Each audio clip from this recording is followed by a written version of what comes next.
I started using student-friendly language in the outcomes for my lesson plans because my facilitator for university suggested that it was a good idea to include them in the beginning of my lessons, every lesson, so kids know where they're going with it.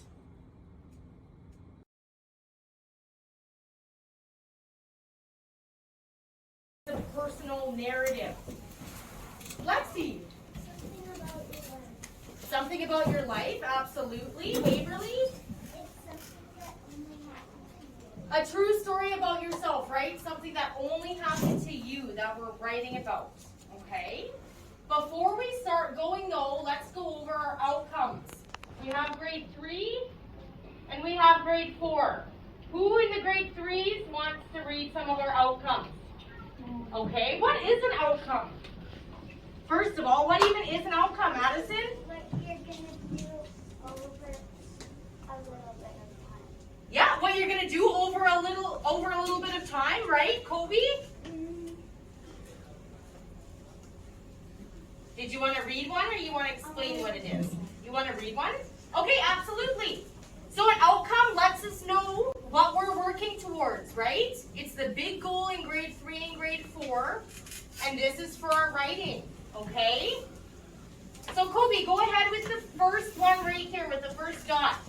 I can think of a writing personal narrative that explores my identity, community, and social responsibility. Absolutely. I can think of and create or make a written personal narrative that explores my identity, community, and social responsibility, which we're doing today.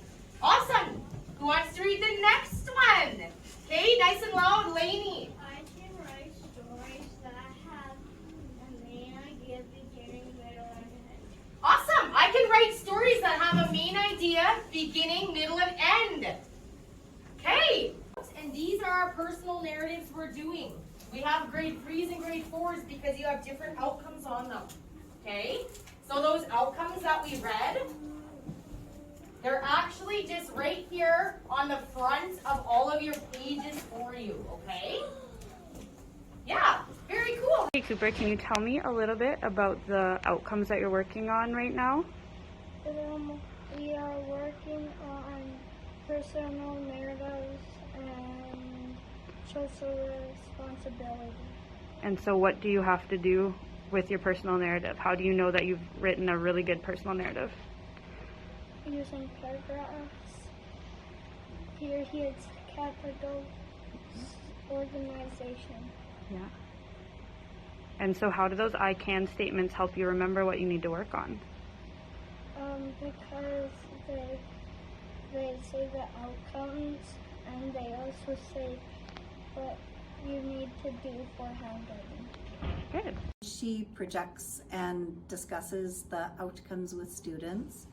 They're a lot more engaged in their learning, and they also seem to understand the expectations and work really hard to try and meet those expectations.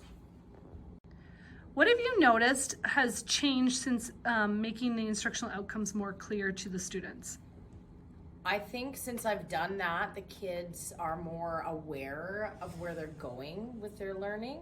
And like Jackie said, they're more on point with what they're doing. They're not asking all the time, why are we doing this? I've never had a kid ask that actually, but they're actually now asking what are the outcomes. They're interested in what their outcomes are, and I feel like they're holding themselves accountable now to reach those outcomes. When learning targets are not identified with students, they often don't understand why they're doing what they're doing. So how has this helped your students take responsibility for their learning? So if we're going to hold kids to high standards, they need to know the standards they're being held to so they can reach them.